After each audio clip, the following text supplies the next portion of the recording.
the moderator through the Zelle account, and we thank you for that. Harry? Neighbor. You've opened up a can of worms, Harry. You've opened up a can of worms. Because, you know, Harry, there's much debate going on about that period. And what you're saying is that, say what you want, the reality is that Jamaica was under oppression and was being run by those persons to whom we had to get money from. You know, the former Minister of Finance, Peter Phillips, actually said that he never wished this for any other finance minister. Neighbor, regardless of what Mr. Phillips thinks of himself and his intellectual capacity, you see, when a country has a finance minister, they have to have some level of network, right? Because that is a value you either build before you get into there, or you build it while you're there. Mr. Phillips didn't have the capacity to do either. Oh. And as such, we held no... Hold on, don't run on so fast. He never had it? No, neighbor. That is why he made his statement. Because you see, when let's put him to Mr. Audley-Shaw, for example, right? Audley-Shaw, in the most torrid times, was able to borrow at single digits when we needed it. Something Omar Davis, who is quote unquote the best finance minister according to the PNP, and they themselves weren't able in a better time to do what Audley-Shaw did in one of the worst times economically in the West, right? Now, if Omar Davis couldn't do what Audley-Shaw did, and Peter Phillips was not close to Omar Davis according to the PNP, then we see what that is. Because you have to have some level of pull, neighbor, on the international scene. First, you have to start regionally, right? When, as a finance minister, especially for Jamaica, when you speak, you want, especially in CARICOM, to have somewhat of a voice, if not a leading voice. And if you can't even get that in the region, what do you think will happen when you have to now negotiate on the global stage? And that is why he succumbed and made that statement, because he was never suited and was never fit for the position. And as such, in that period, we were the laughing stock, neighbor. We couldn't do agreements. We couldn't strike deals properly, right? We were being laughed at. I think Strachi can tell you the running joke, right? That was there publicly. But the people don't understand what was happening. And as such, they just think Jamaica was on a hard time. No. We were, neighbor, I don't think we were even one of the best dish on the menu. Because we definitely wasn't at the table. Right? And that period was a Hail Mary placed on Jamaica after the people of Jamaica bought into the false narrative and placed the People's National Party back in power. That bitter medicine that was warned by Sean, Mr. Golding, right, was something we should have taken. And if you know anything about medicine and so on, neighbor, the things that are bitter and so on are actually what is better for you. Yes. Right? And not those that are sweet.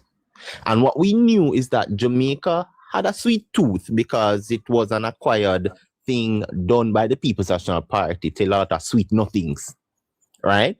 And as such, we had that for decades, rinsing over. For example, negative growth, nonsense. And the people didn't see that. The news media ran with that stupidity and they knew better, right? There's no such thing.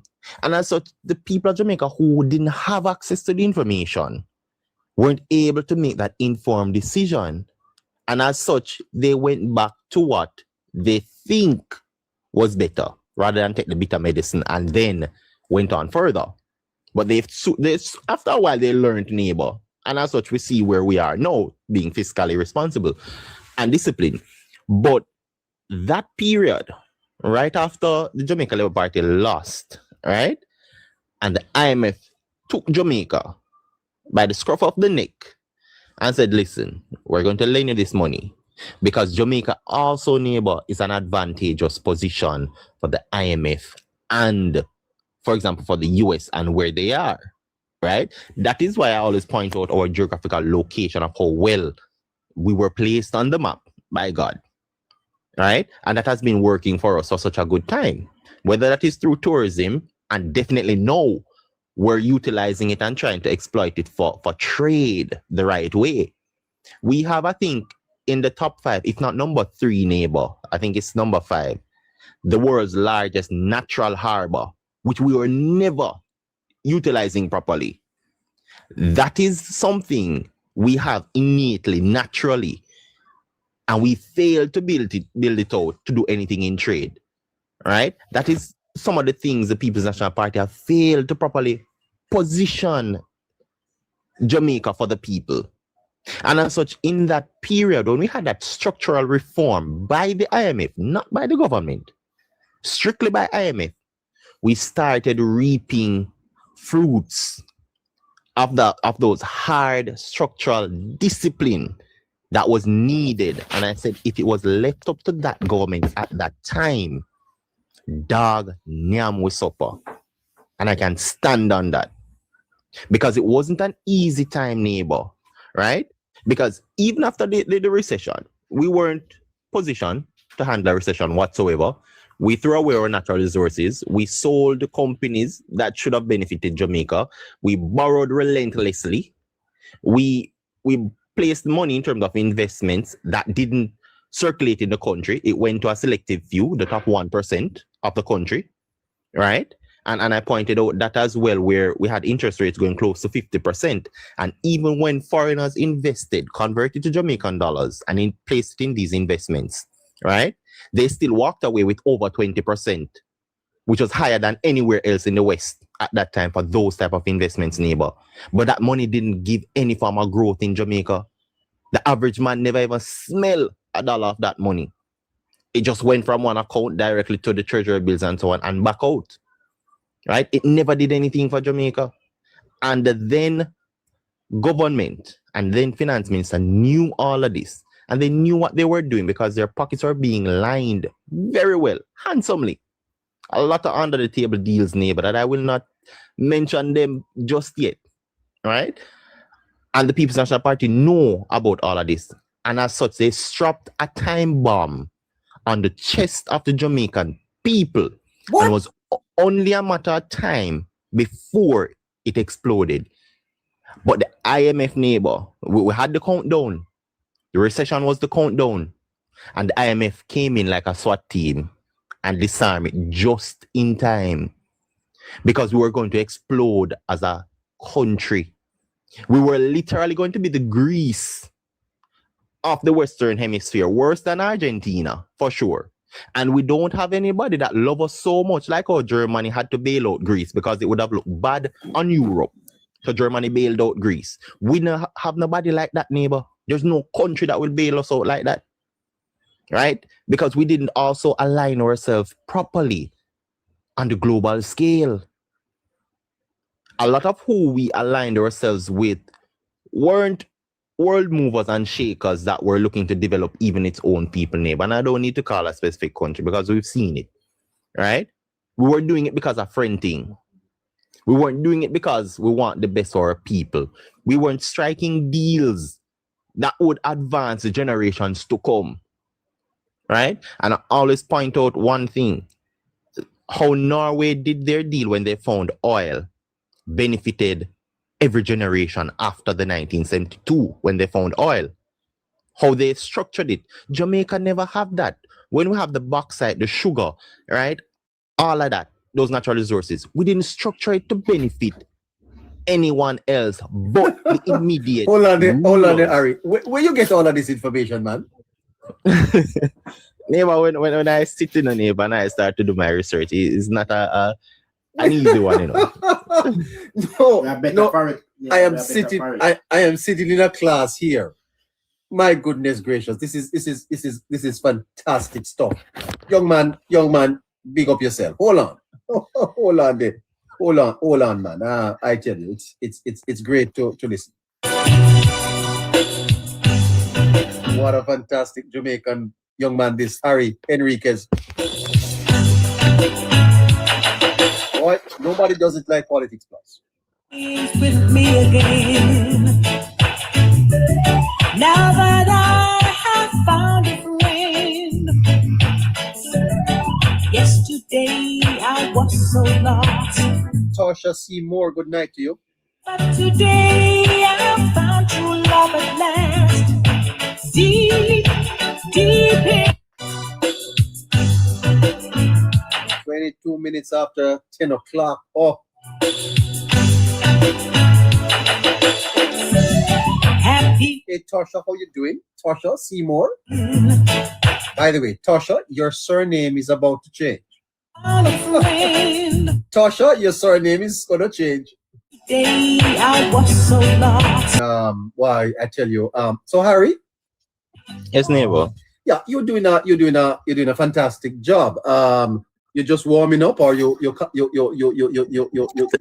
calming down. I am, neighbor. I am. But you're warming up. Yes. I'm actually holding back a lot, neighbor. But you are holding back a lot. I tell you something.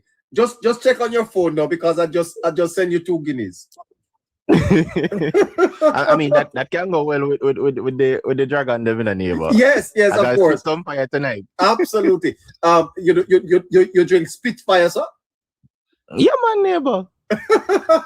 Well, you know what? Let me send him to Spitfire dragon there, so he drink them and teach the class. All right, Professor Henriquez. Continue. No, we learn it. Yeah, but I want to paint the picture, neighbor, because why I went for the Norway aspect of it, right? Uh-huh. I know Jamaica don't. I know we don't have oil, but I'll show the comparison as to what we missed out on Yes. our best period yet. Now, had bauxite, had sugar, we had networking because of being colonized and so on. Yes, We're positioned better than Norway, and as such, we had the opportunity to be linked with multinationals right across.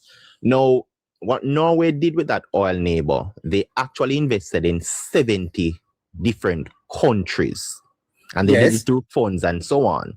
They first got 150 million US from their oil, and as such, they pumped it into these investments right across the world so that they can have free healthcare. Pensions are given to every citizen. They also free education. Almost everything there is free, neighbor. Not because the government have the greatest resources, but what they did was strategically placed their best resource ever. Because of course, oil ran out after a while.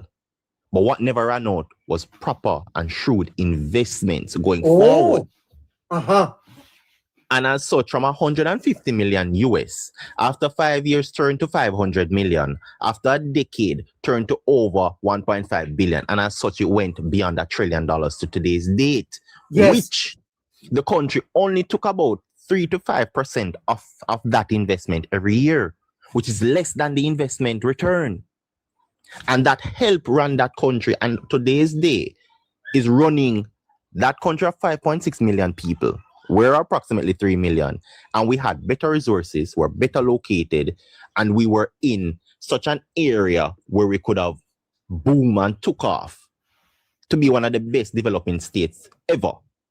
And we squandered that because we couldn't acknowledge the fact that we should not be lining our pockets, and that we need to ensure that what we're doing is done for the people, sufficient, effective, and done in an efficient way where generations can benefit. Because, neighbor, Norway can't work again, My God. Then Harry, you are saying that our leaders failed us. Of course. And neighbor, we know that leaders of opposite, ideologies and so on will never always agree. But what I can give Norway the benefit of is that they realized that regardless of your ideology, they wanted the same thing. They wanted better for Norway, but different pathways. And when they agreed, one of the things they did, and this is why I love continuity, they agreed that no matter what the position is for the country itself, we should never take more than what is agreed. And as such, we will find other ways to ensure that the country is run properly Again, regardless of their ideologies and the path that they want to take to achieve the same goal. What we have in Jamaica, neighbor, is that we created, despite having two different ideologies, we bought into this tribalistic thing and this way of trying to, if you do something, when I get into power, I'm going to discontinue it.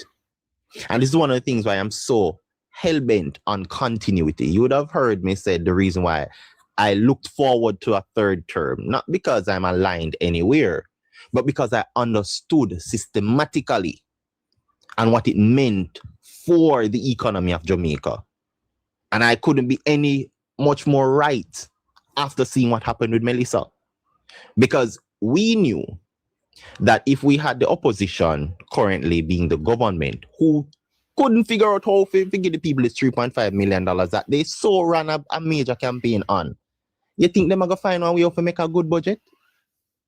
And these are the things that when we look at the different periods, going back to that 2012 going to 2016 period, we desperately needed the IMF.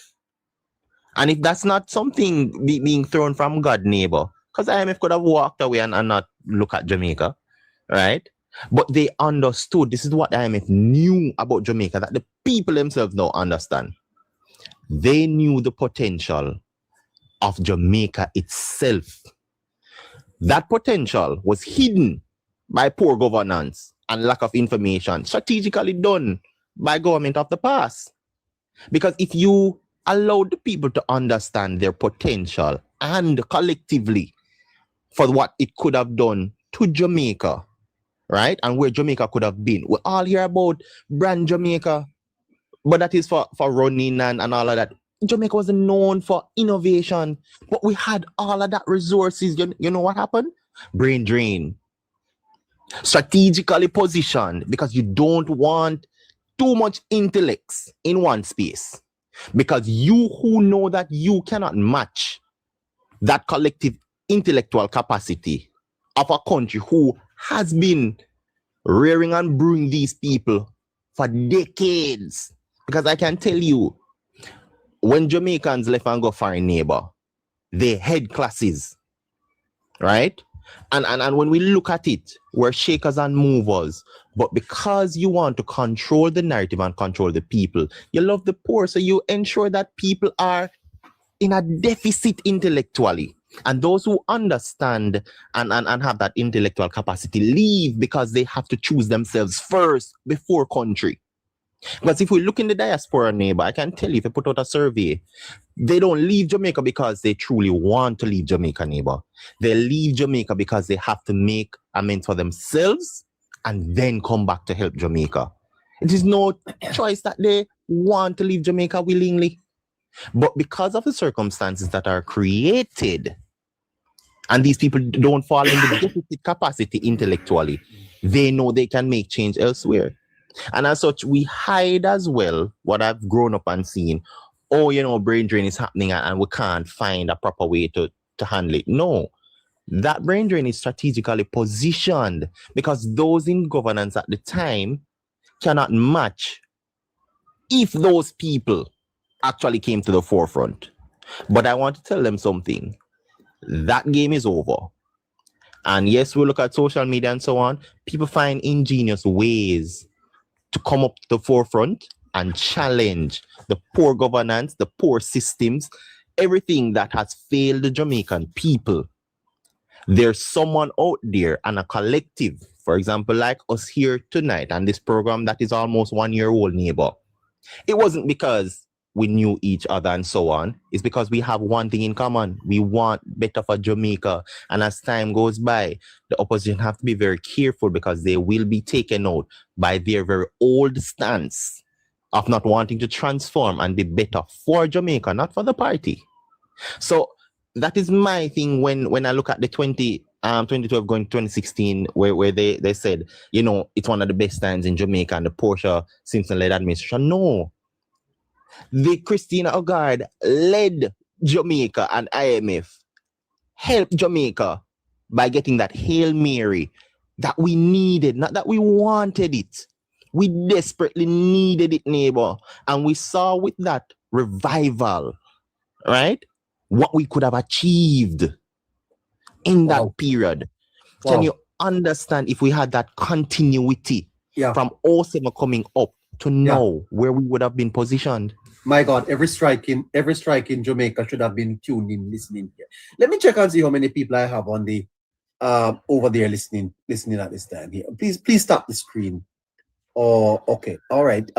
Well, yeah, the numbers are staggering. I won't say them. My moderator don't like when I repeat the numbers. Listeners, tap the screen now. Let more people join on this here. What a fantastic. Hold on there a little bit, Harry. I'm coming back to you. Mr. Stewart? Hello? I'm here listening. Go ahead, sir. Yes? No, I just want to I'm impressed with our perspective on Jamaica and in terms of the broader history that escapes a lot of us in our general discourse in terms of reasoning. Absolutely.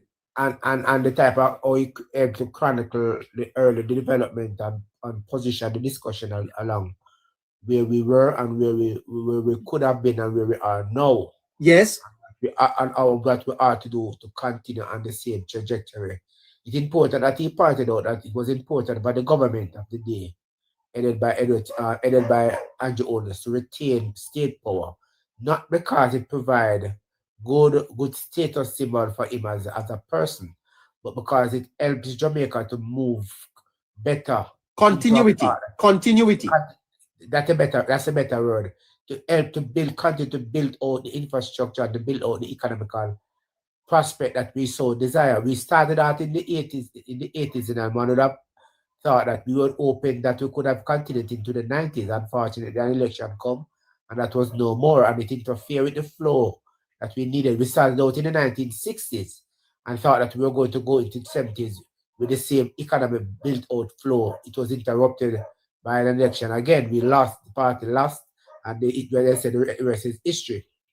And this time around, Andrew Oldest is given a third term, not to make himself look good, but to continue to build out and to show the Jamaican people that there's actually greatness exists in them, and they too can live above the fray, and they too can live a prosperous and an economic better life. They too can go to their beds feeling confident that tomorrow will be a better day and continue better week as the times goes by. It is a type of vision that we see in the Prime Minister. And Harry has really chronicled that pathway from then till now and going further. And we like that type of reasoning. Yeah? What a fantastic young man who was gotten us to understand. Because you know, sir, the Jamaican people are not being served well by media, you know. This is a powerful program, you know, sir. Yeah, yes, indeed. Yeah. No. Yeah. They should gather here and listen at nights. The Jamaican people are not being served, sir. When you hear people talk about you know, what is happening and history and all them something there, you have to put things in context for people to understand, sir. So, as I was saying elsewhere, allow me, please. As I was saying elsewhere. Elsewhere? No. Elsewhere I was on a different live. Go ahead. It was, but I was making the point that there was a time in our life as a people we were doing well. I'm not suggesting that all of us were doing well together, you know. But I'm saying that you can see that there was a truly economical part that we were taking.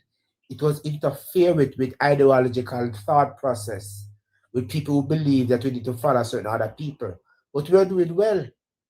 We were building things, we were making things, we were manufacturing things. We were charting our own path. Yes. Until people who have some north ideas or some south ideas come into the fray and change the whole trajectory. We are struggling to come back to with those early times. I'm suggesting to the rest of us that is the part that we need to take, and it might be rough for now, but I'm suggesting that we need to stay the course. Yeah. And that is not a partisan political point. No, you're making that as a patriotic Jamaican. Of course, that's what I'm saying. We need to stay the course because we, as I said, in the 60s. When I read Robert Lightburn's story and what he was doing in those early days, And when I look at the interference and interruption in the 70s, and they kind of started back in the 1990s, and the interruption again in the 1980s, interruption now in the 1990s, and we're seeing a starting back again in the 2000s and coming forward. We have to be careful that we don't allow excitement and negative thought process and bad mouthing and these type of negative things to interfere with our a third time around, because the future will not be grateful to us and our children will not forgive us. So we have to continue to make people understand the importance of stability, of good governance, of prudent leadership, and the likes, because otherwise we are in a sea we're going to put ourselves, we cannot forgive ourselves. Believe you me.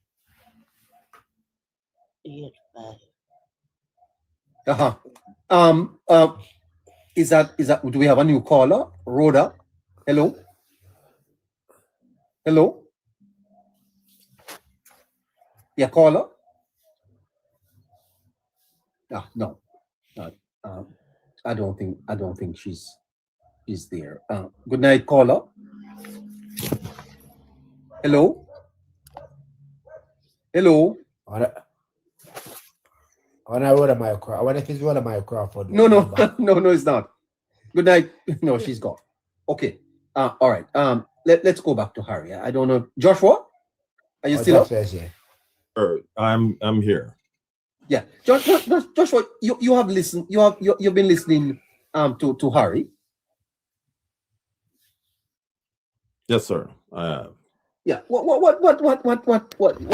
have you to add in terms of the chronicling of that 2007 to 2011 period, where there is a suggestion that somehow the Labour Party destroyed the economy? You say no.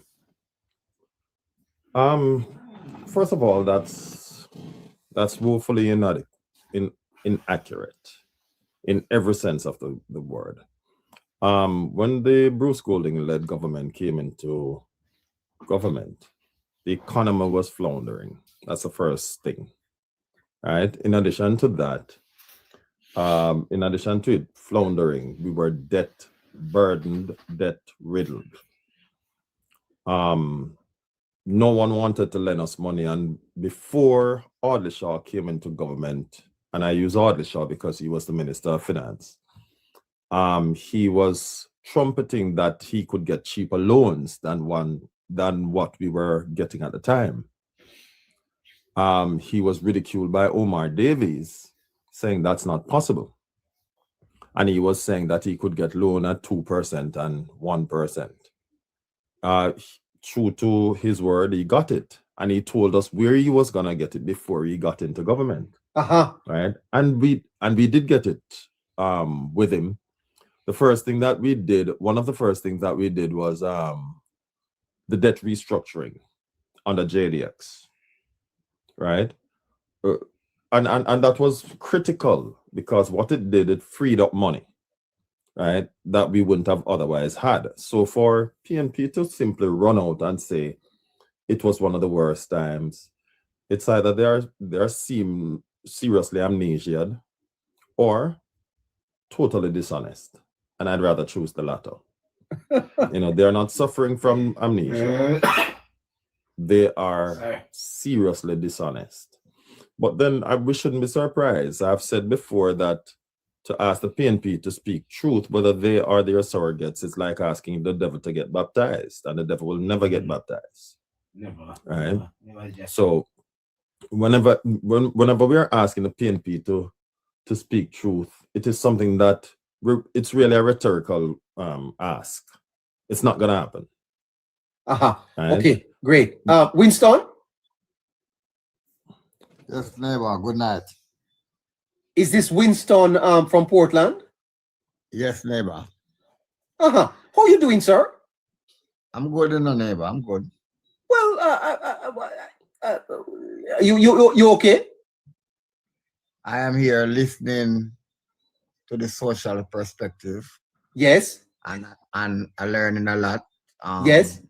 Harry I share the same views as I hold very dearly to my heart, but maybe I do not have the requisite skills to articulate it as good as Harry, but we share the very same views. You know, The requisite skills, sir? You don't? yes, neighbor. Uh-huh. You see, You're a builder? I always say, you know, yes, neighbor, I am a builder, very fine one as well. Yeah. I always say, And you have a fine wife. yeah, I have a beautiful family. Yeah. I am blessed in that department. I really have a beautiful family. Yes, sir. Yeah. I just want to say, neighbor, that this country has been shafted intellectually, economically, and financially. Uh-huh. This country, we have a hidden agenda in this country. And the hidden agenda is always for the tapaнаris to control, rule, and dominate. And too many of our common people do not understand this hidden agenda. Because you see, neighbor, when you even look on the bigger player in our private sector, they do not look like the ordinary Jamaicans. And so therefore, neighbor, they are not interested to share wealth in this country, or to provide a platform that others can climb the economic ladder, as Joshua would say. So it's a system of divide, conquer, and rule. But let me put something to you, dear Winston.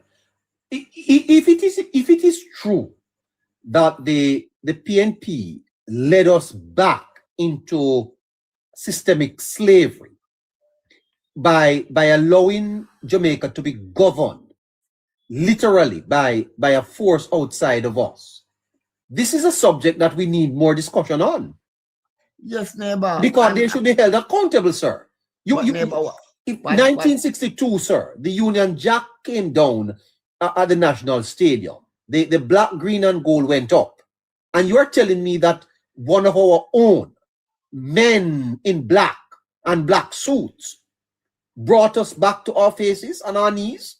Yes, neighbor. And neighbor, if we could pull up the archive of the Gleaner and draw back on those articles that Professor Dan Roberton usually wrote for the Gleaner, he was speaking specifically to this. But why is it that the political debate, the political arguments do not include this? This is a fundamental point in our politics, sir.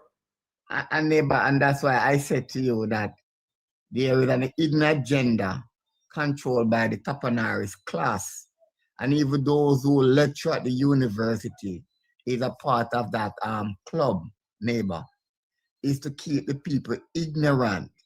So they use social program, neighbor, to keep the people comfortable.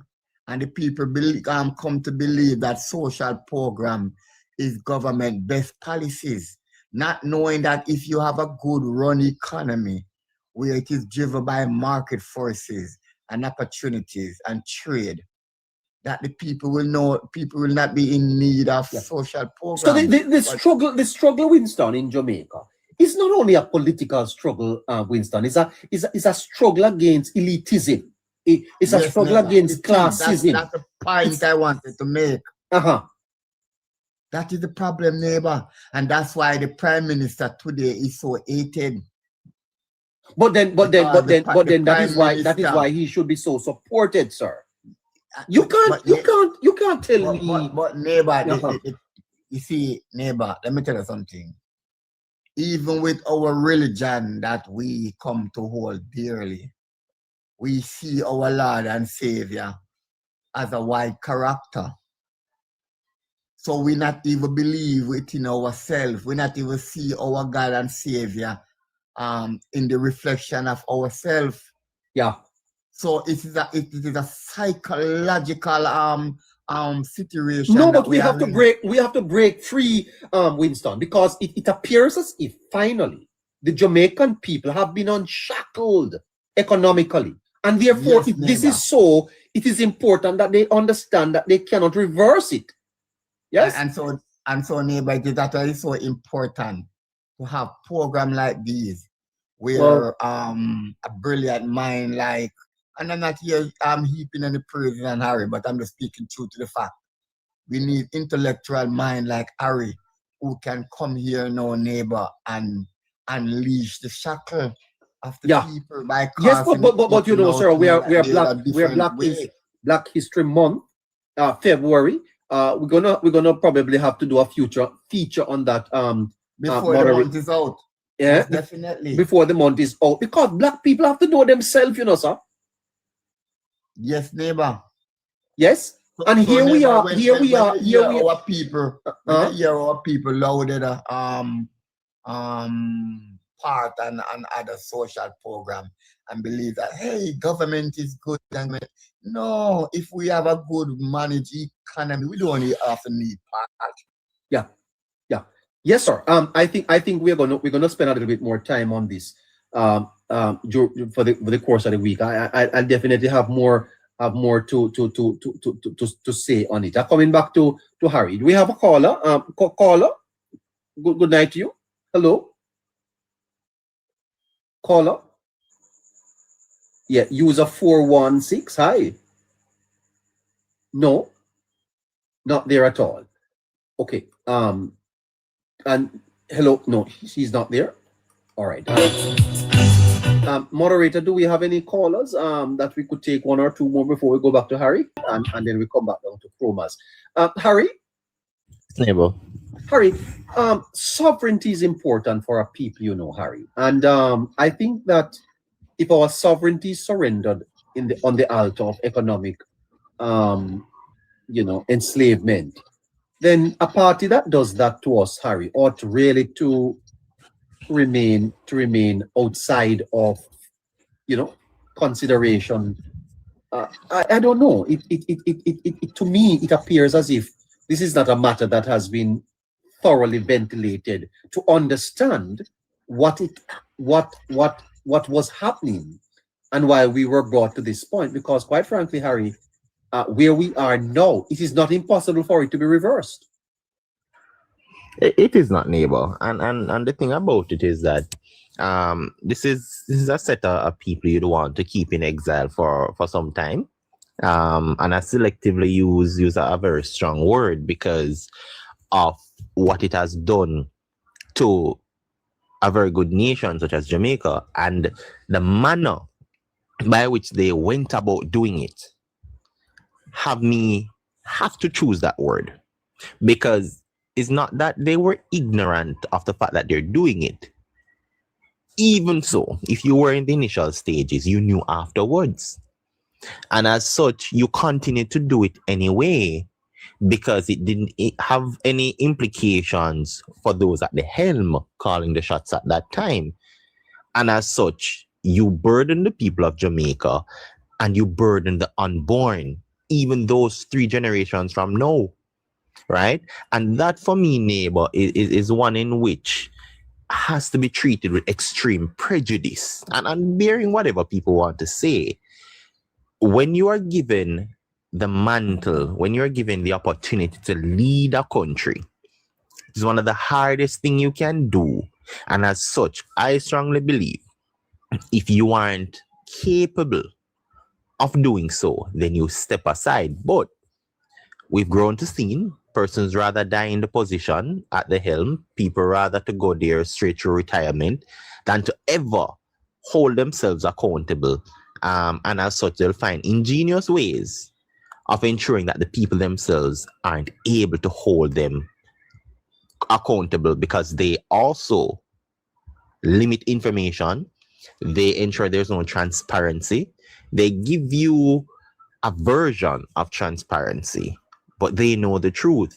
They give you just enough to keep you around, but not enough for you to develop and exceed and excel. And that is something we've seen for quite a number of decades in Jamaica, neighbor. And as such, it has contributed significantly to where we are.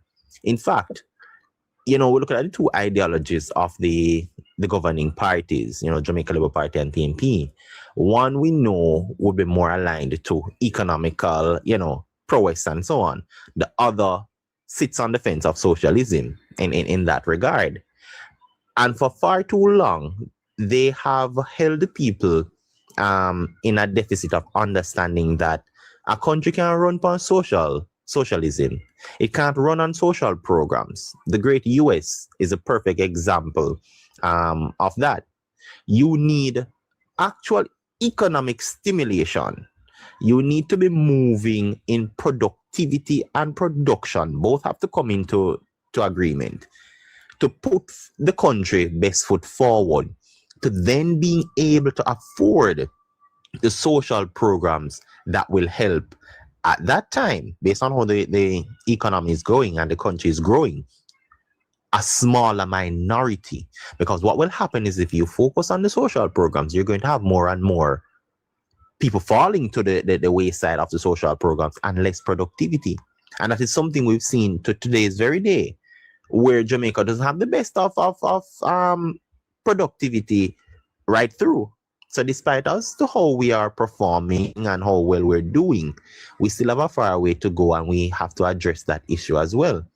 But it is not something that came up overnight. And I pointed that out just by giving the listeners on that day an idea of just a term, 5 years, 1990 to 1995, what that looked like and what it contributed to. And it's not something that, you can use another 10, 20 years to correct or to erase. It will never be erased, because there will always be a generation that recalls it, and that information will always be passed down, because what we're looking at now in terms of generational wealth is at least 3 decades, by my calculation, far from when we should have been having that discussion. Why we're having it now is because all of that was erased. The idea, not the execution, not the process, the idea that people could have dreamed, not speaking of higher class people and those who, had a certain wealth, but for the middle class and so on, to have the idea of dreaming neighbor to create generational wealth was taken from them before it moved from just a thought. Is something that doesn't sit well with me. And as such, now, as we try to claw back the years and try to put things into perspective and try to move forward, it is now we're seeing conversations being had by Jamaican people about generational wealth. And that disparity is something that has eaten away the very fabric, economical fabric, social fabric, moral fabric of Jamaica. And as such, with all these things being eroded at the best possible time, because you always hear the saying, neighbor, you can't time the market. You have to spend time in the market. In the best period of our existence since our independence, right? Because we don't know what the future will hold. But looking in terms of hindsight, what we had, that was our best period yet to be better. And none of these things were able to even lay the foundation to achieve them. So to move the thought of wealth from the mind to laying an actual foundation, none of that was able to be done in our very best period when we had the resources. We may not have had the highest intellectual capacity at the time as a people, but we were in the period where we could have learned, we could have gained access to it, and could have implemented it. But instead, we removed 44,000 businesses. These were businesses that can never ever come back alive, because the time for them to have set roots and then propel going forward has gone. There's something in the business world where when you have an idea, if you don't act upon it now, that time for the birth of it would have passed. And there's nothing you can do to implement it after it has passed, right? And where we are now, a lot of those ideas died that could have propelled Jamaica. They were sent to the very cemetery and made the cemetery the wealthy richer place than it ever was. Right. Hold on. We sent our brightest ideas to the cemetery. Yeah. Hold on there, Harry. Our cemeteries in Jamaica are the wealthiest places. It is, neighbor. My God. What a sobering thought. It is very much no, neighbor. We're trying to rob the cemetery. And we're so far behind in that aspect. We're getting there, you know. But we still have to maneuver so many things. Melissa is one of those things. And like I always said, I'm happy for Melissa, but it's a sweet and sour moment. We need a miracle. We need a miracle. You believe in miracles, Harry?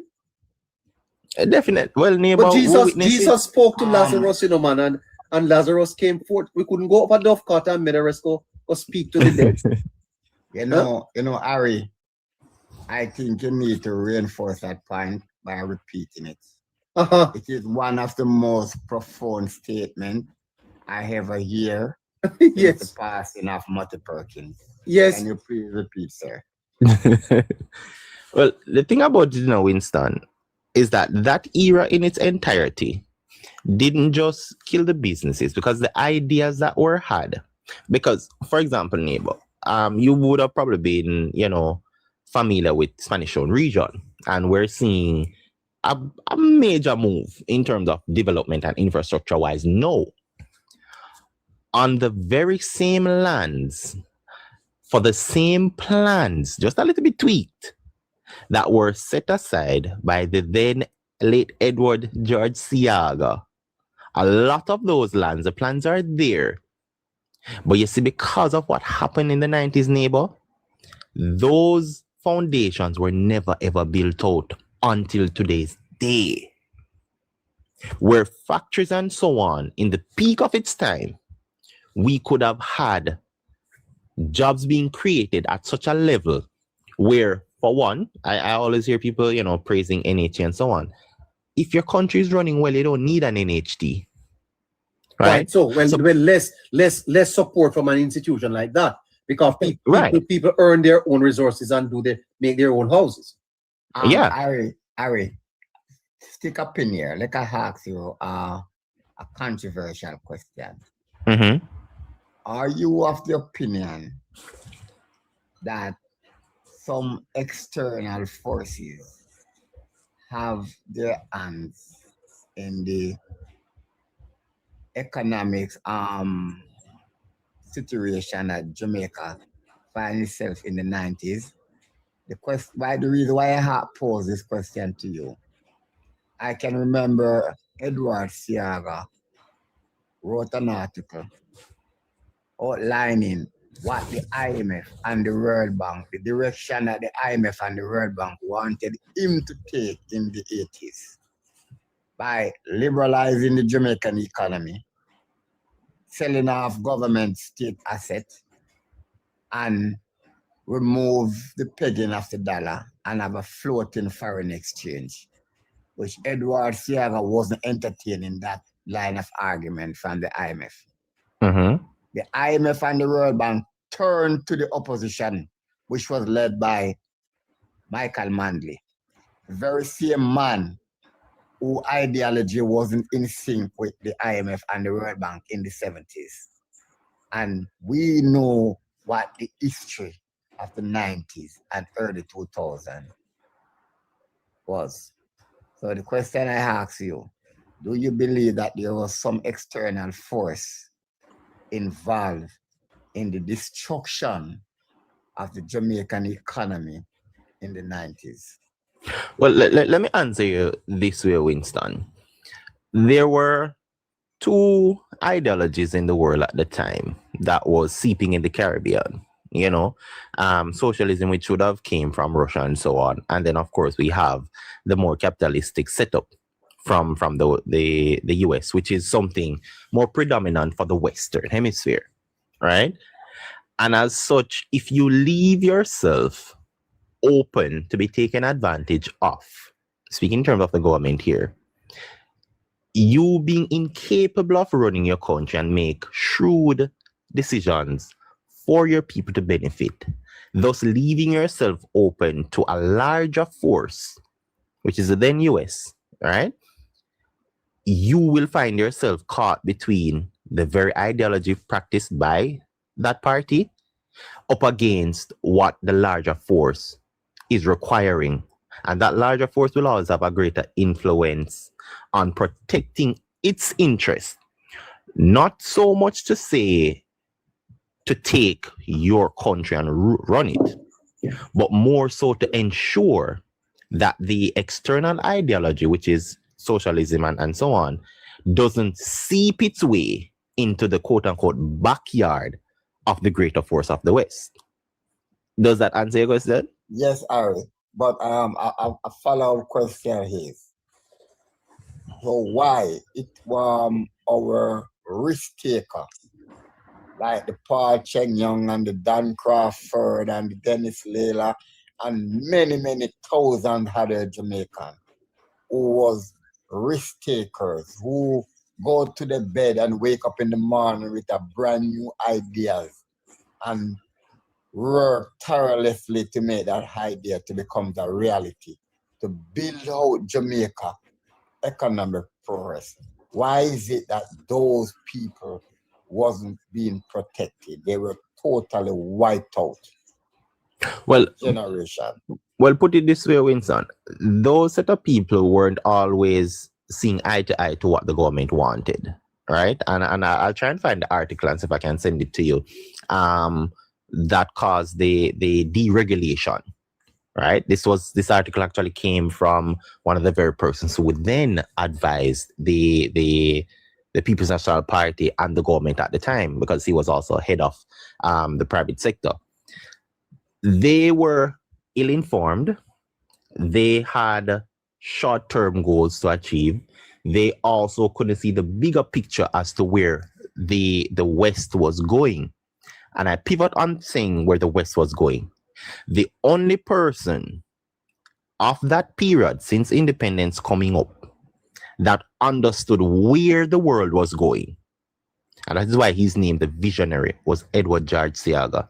He had so much experience and exposure to infrastructure, systems, policies that was happening globally.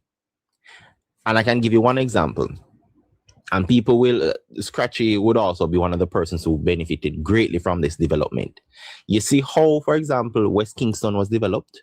That idea of how communities should have been built out with, clinics, healthcare, schools, all and the so amenities. on. Yeah.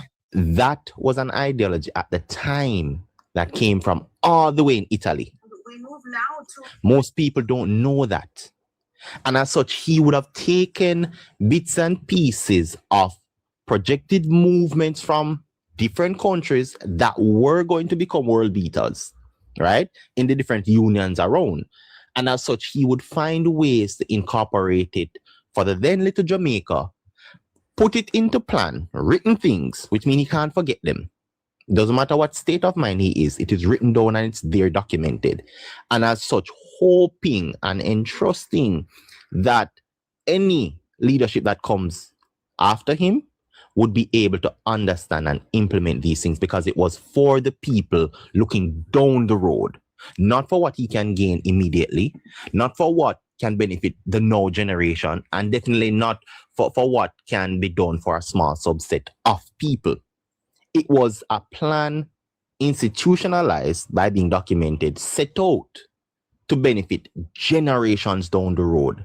And when you hear me speak of, the discussion now of generational wealth, that was the first sign of a leader and leadership in the making to ensure that the independence and the dignity of the people were fully protected and placed in their hands. But unfortunately, there's no continuity. There's no accepting that the people should be put first for far too long. And as such, all of that was eroded, rebranded, renamed, and put into exile, almost as if it never happened. And that is because this information was so protected away from the people that they themselves didn't know what was happening in the back end and what should be done by them. Because understand this as well.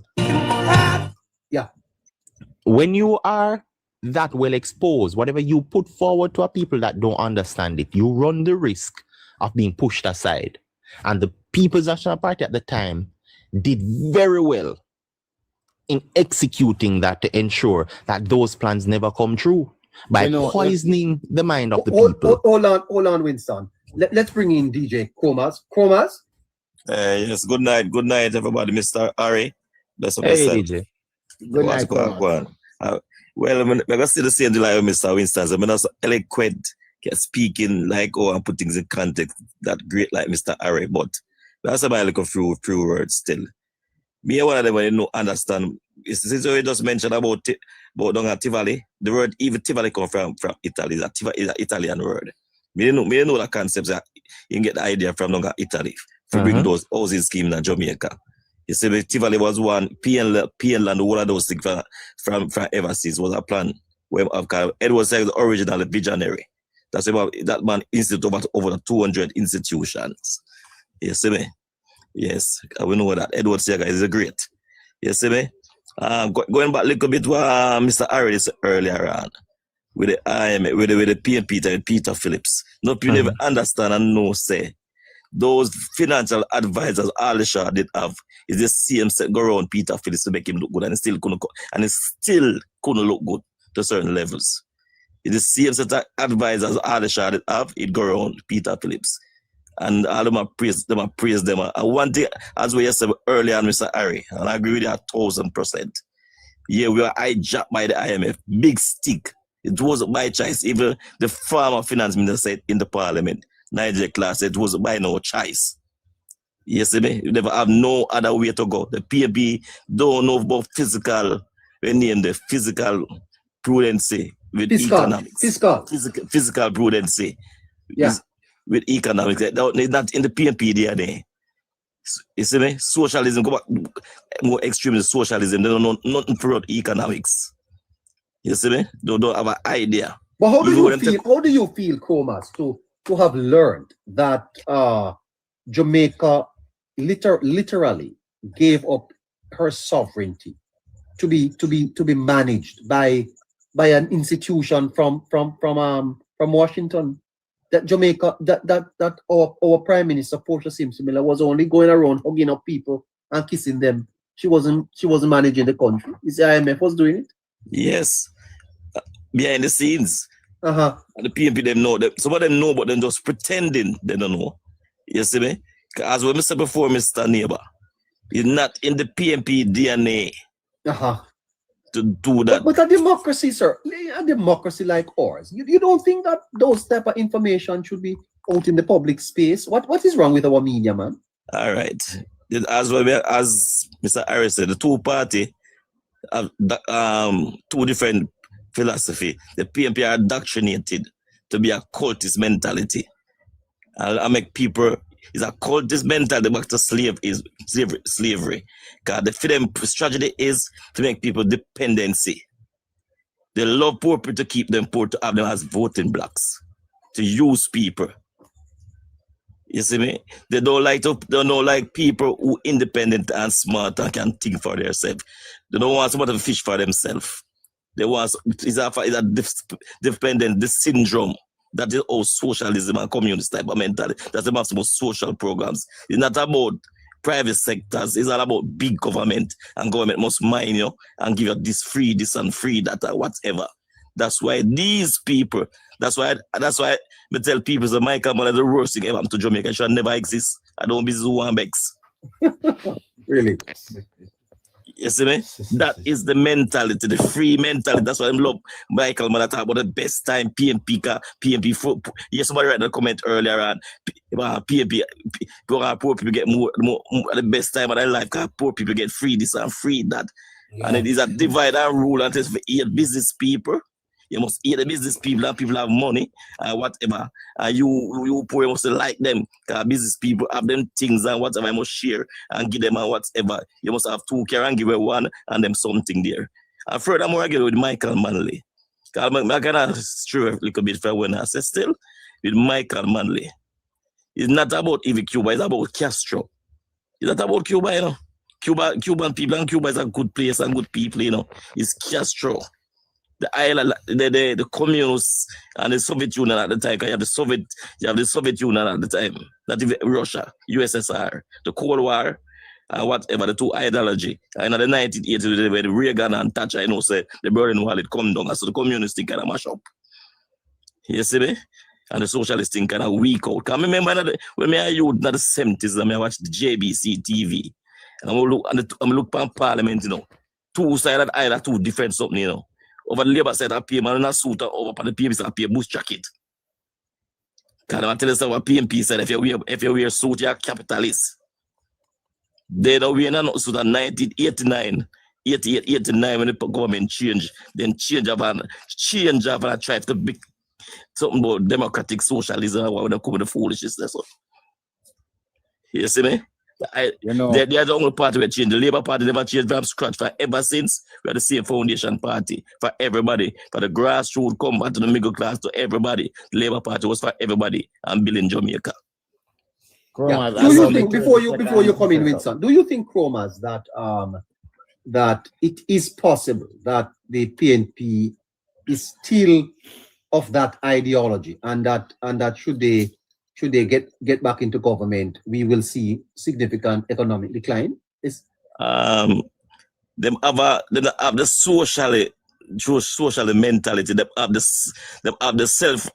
selfishness, like just a script, and they don't understand how to run economy. So they have this selfish. All right, if you check the history, and you ask a PNP man, why you support the People's National Party? You cannot give no economics, not about that PNP government, you know. It's all something personal. My man, they give me a piece of one house round there, so I want donkey, or want something, some personal, something. Donkey, sir? They used to give a donkey? Yeah, man. So there's an example, like a donkey, or piece of land, or a piece of house. Yeah. You remember the Peugeot is pushing, they call it car? The orange one then? Peugeot. You remember the orange one then? Yeah, man. And a lot of them on them something there. Well, may I say, Mr. Neighbor, everybody here, something, Harry. You cannot confront the PNP and can't get economical, but which part of the time when PNP run the country, we put an economic say, boy, they put in these policies and put certain things for the country overall. Is that some personal thing for themselves and scrape, and then corruption after the thief for themselves, and for them tapanars, friends them, and whatever, nothing to do running the country properly. Tapanars, sir? Tapanars? Yes. Yes, I mean, it's all about some selfish and personal, some dependency or something where them get from Michael Manley or some free mentality or something like that. It's not about running the country, not about Jamaica overall. It's all about them friends and them Tapanaris friends, them, and look, so a few of them in the middle class look at the matter when they can get something. Them Tapanaris. Free mentality and mentality. Okay. That's why in the 19th century, when come in 1972, by 73, 74, he can to mash up. And take out the money, say, I'm going to give out the man them. So if you go to farm, and then the man them see a man them, then the rest of them know them take to go buy a bike and them something there. Yes. Don't do the farming. S90 and all of them. You know, neighbor. Yeah, let common sense join, no? Common sense? Hello? Yeah, good night, neighbor. Good night, everybody. You are the sixth sensor. You are the sixth sense. Oh, that's what you said, man. Yeah. It's a while I've been on your program, but I really enjoy Mr. Harris' articulation and his knowledge base. Exactly. And honestly, I think the government should try and recruit him ASAP. Recruit who? Harry. From where? Well, he's not in Jamaica. No, but you can't see the man. He's here, sir. He's on the podcast, the politics podcast. No, and you come in here to get the man off the podcast. That's not nice. Sorry. No, he will still come on that nice, man. But no, sir. No, sir. You notice? No, sir. No, sir. He stays right here with me. Okay, anyway, okay. Harry. Harry, I'm hearing you, neighbor. you see now they're opening up Senate position for you and state ministership. If you ever get up there, remember all neighbor, you hear? No, Remember your sometimes- old friend. No, the government, they have to have the ability to see and recruit talent early, because that's what they did to Eddie Siaga in Bustamante. Yes, Bustamante. Eddie was there writing about the plight of the people over Baka Wall. He was in his young 20s, shortly after he came from Harvard. And Buster said, look, with your brilliance, you are the kind of man we want at the system. Yes. And then look eventually how much of a benefit it work out for Jamaica, Yeah. I tell you, sir, I just want to imagine a Harry as the G2K president. Yes. Yes. Yeah, I could see, man, because what happened with him, he has the right kind of information, the historic perspective, and he has that kind of visionary kind of mindset, Yeah. You know anything about metaphysics, common sense? No, not too much. I know a little, but I won't try articulate Okay, on it. It's that is okay. That is okay. One of the drawbacks in the Jamaican society, you see, is that and I heard George Davis with this yesterday. He's a very good articulator too, is that we speak in abstract. True. We do not pull together discussions so that we can come to some logical conclusions. Let's take, for example, the $11 billion drawdown from the NHT. The opposition leader comes out and say, okay, it not come out. No, that just on the surface, that only sound good, sir. But that requires a lot of dissecting and discussion, because if you're going to give up $11 billion from a budget, you have to tell us how you're going to plug that hole, because that's a lot of money and a lot of services that the government will be using that money to pay for. That $11 billion is not sitting down about the Ministry of Finance, that you could just give that up and Correct. then so it can't just happen like that. You can't build something into the architecture of a budget, and then the next year so Jamaica would have money laying down to do nothing.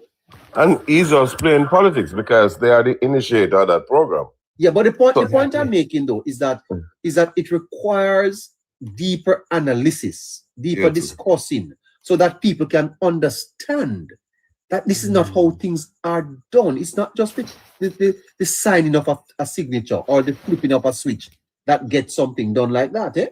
Yeah, but neighbor, you're missing the bigger picture. What happens is really cheap politics. Yeah.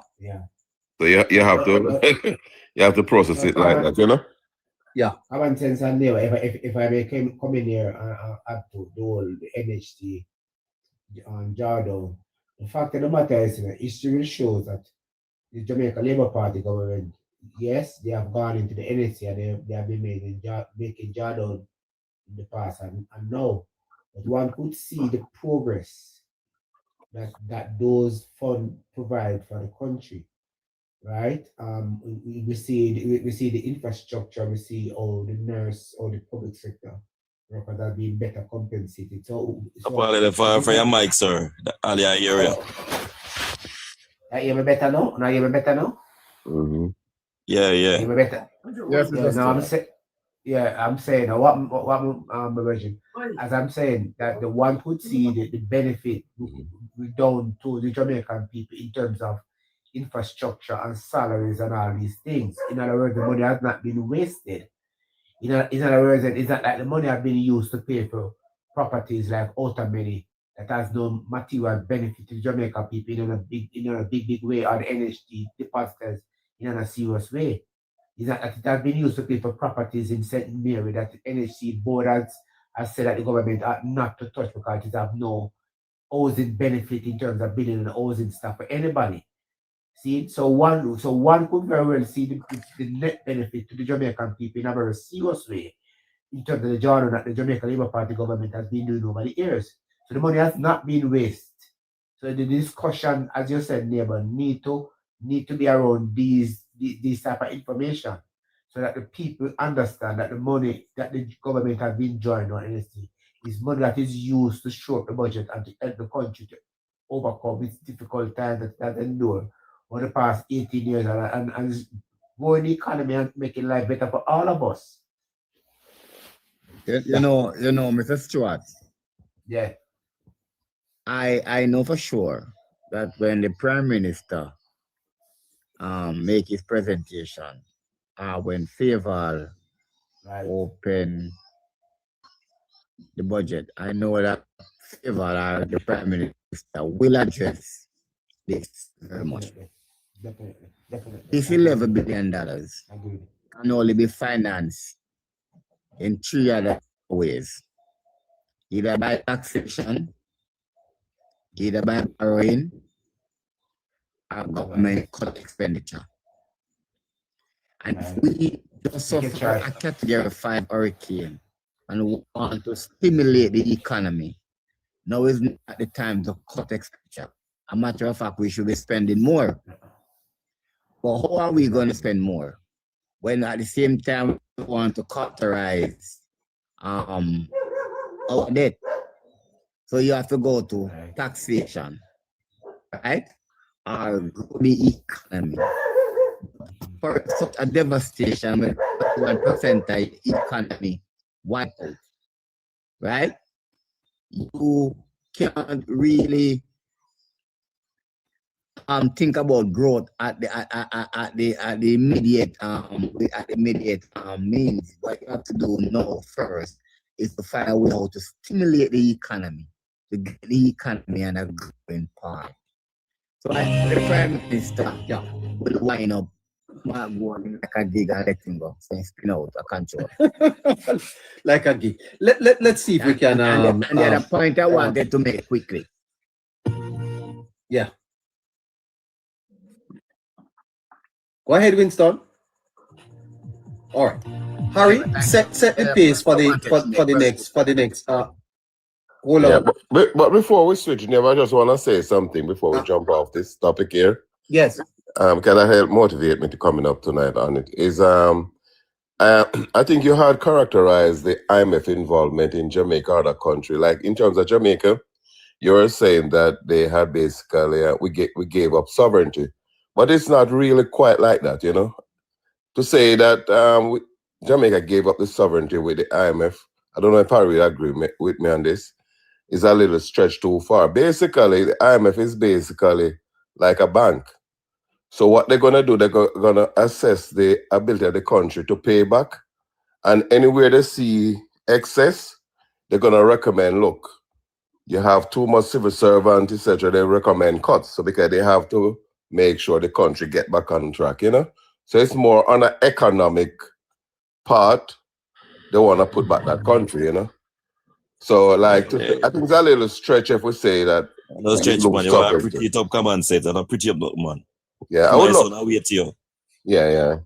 Because the IMF have to know where they're get back their money. Is that about Mark Carney say if you're not at the table, you're on the menu. And if you're on the menu, I don't think that you have any talk. You have to take what people say, and that's not sovereignty, sir. Yeah. Yes. Well, it's not sovereignty when someone from outside tell you so you have to cut your teachers and your public sector, yeah, and put tax on the backs of your people. Somebody else telling you, look at taxes, sir, which is a matter of a legal process. You can't impose taxes unless it goes through Parliament and pass. The bill has to pass through Parliament. And the IMF is telling us what to tax, and them tell us to tax party. All right. Mr. Lim, I just want to say one thing when that topic was the IMF and telling people. You remember when time Alisha was a finance minister, and and the IMF was telling Alisha to get rid of the Judah Stock Exchange, and they tell him point blank no to cut back this and And the PNP eventually removed it. Okay. Right. And Alisha stand up to them and tell them no, not give up the Judah Stock Exchange or whatever. Right. But as we said. Yeah, the point I was making, though, it's more like you go to a bank, you need to negotiate a loan to purchase something. they give her the terms and conditions. Yeah, and then you become a slave, and then you become a slave to the bank. No, but it's like a take it or leave it. Because Yes. listen up, whatever terms the IMF put to Jamaica or any country, they don't have to accept it. You know? All right, common sense. It's Why? optional. Why? I'm asking something common sense. Why PJ they tell is either hype up and say until IMF bye bye. Why? Why I'm telling? Tata. Why I'm telling that? Right, because he didn't want the conditionality. The conditionality. Practice. Free hand. Let me ask, Harry. Practice. Okay, to get money for borrow money for insurance and do what they feel like for doing it. Sorry, Conditions. Harry, help us here. Harry, would you say, Harry, that an independent country, that Jamaica's sovereignty was almost surrendered to our lenders? It is, neighbor. But here's on the basis what it was, right? The fact that the integral structures of a country and the influence on these structures were never being in the hands of the ruling government, but external forces. That is where you would have lost that level of sovereignty, or if in terms of, I think this would be more palatable for common sense, is the reduction of a state's independent authority. Because with what was done by IMF took away the independency to a high level, because these terms and conditions were not one that we had any real input on. We didn't curve these inputs. We had to take them as is. And as such, we would have lost that authority to govern, definitely in some level of governance overall.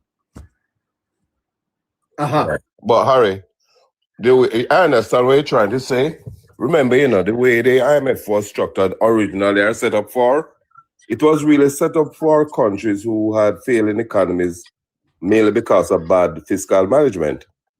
So it's there as let's call it a facility.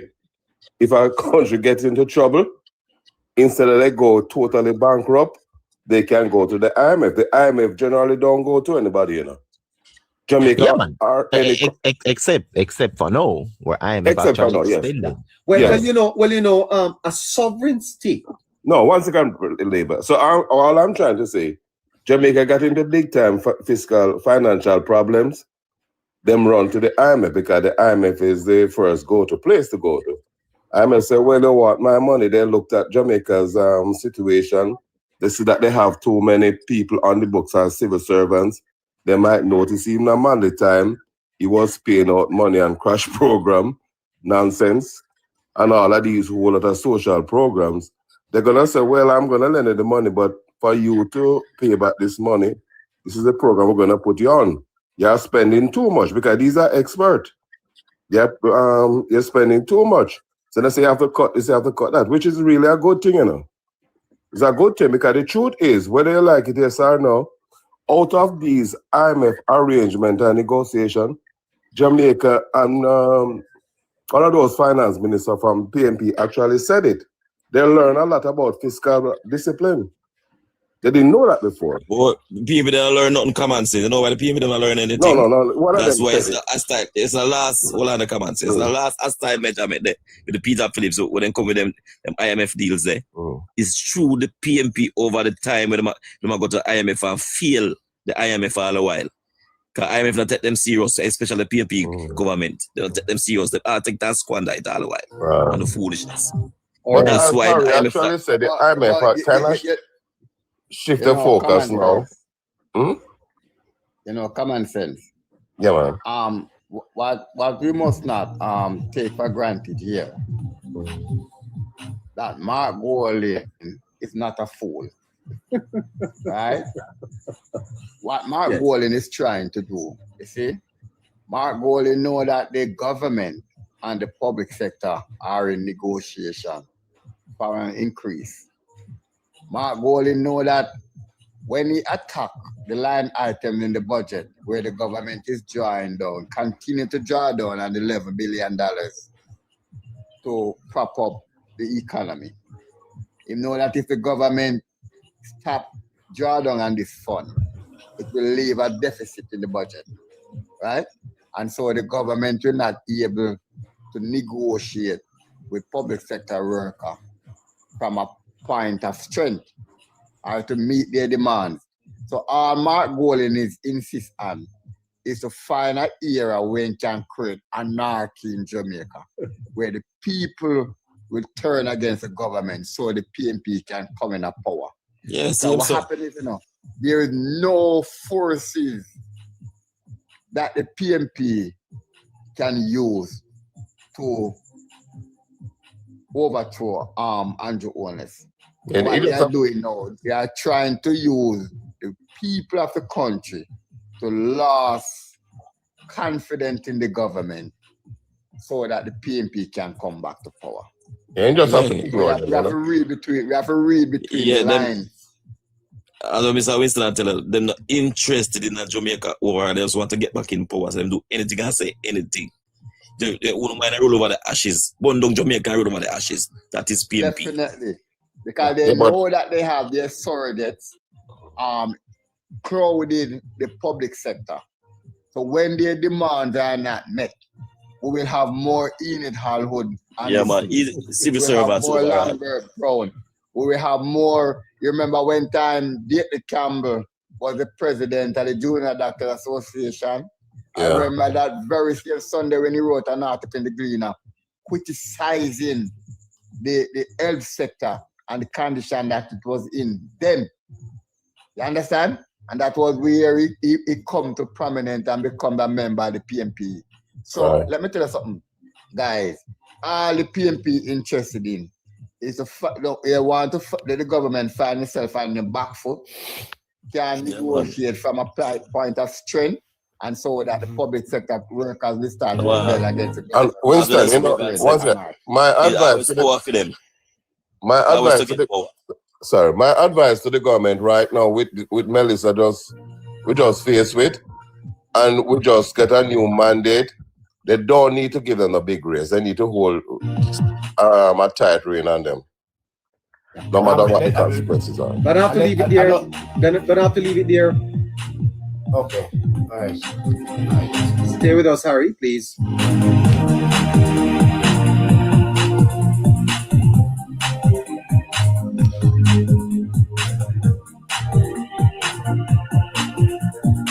Oh, what a fantastic, It's time to stop wasting money. What a fantastic night tonight has been.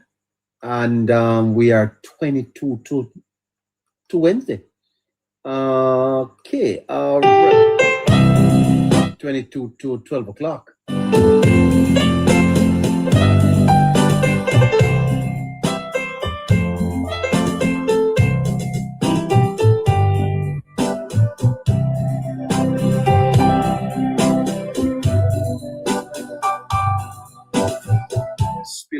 Spillover. I didn't say roll over nor turnover. I said, and I never said bend over. I said spillover.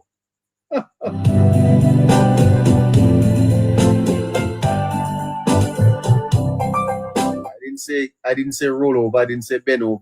I didn't say turnover. I said spillover. Spillover. Anything past 11 o'clock, Daphne, is spillover. Of course, spillover is sponsored by Daphne. Daphne, you sponsor the spillover? Wow. I never said spin over.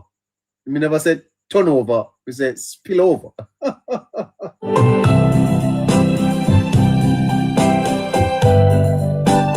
What a fantastic night we have had here on the podcast Politics Plus.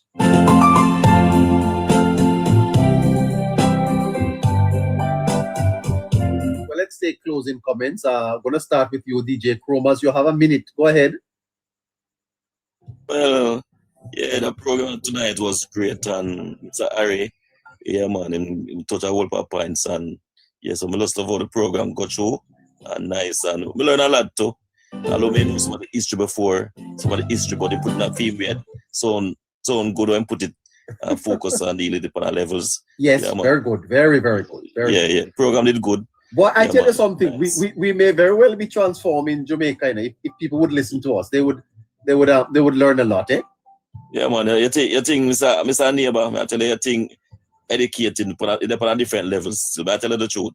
Well, So all of the TikTok program may I go up on now, I live go up on this one is more up on a different level.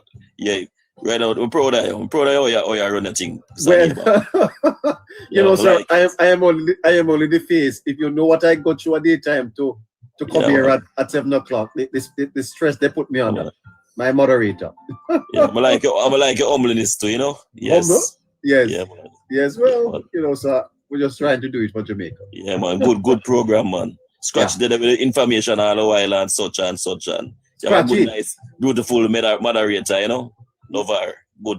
Boy, I Mr. tell you, sir, Yeah. if I come here 5 minutes after 7, I get letter. Oh, Shaviana Manas, no? Then we get letter say, you know, hello dear Mr. Neighbor, we're writing to let you know that we do not appreciate your being 5 minutes late. Can you imagine? Yeah, man. We have a good moderator here. Nice. Yes. Oh boy, look at she sending me message now, but I'm to wrap. All right, I have to wrap, sir. Take care of yourself. Winston Dawkins. Your minute starts right now. It's 19 to 12. Yes, neighbor. Go right in. Go right in, sir. Well, I want to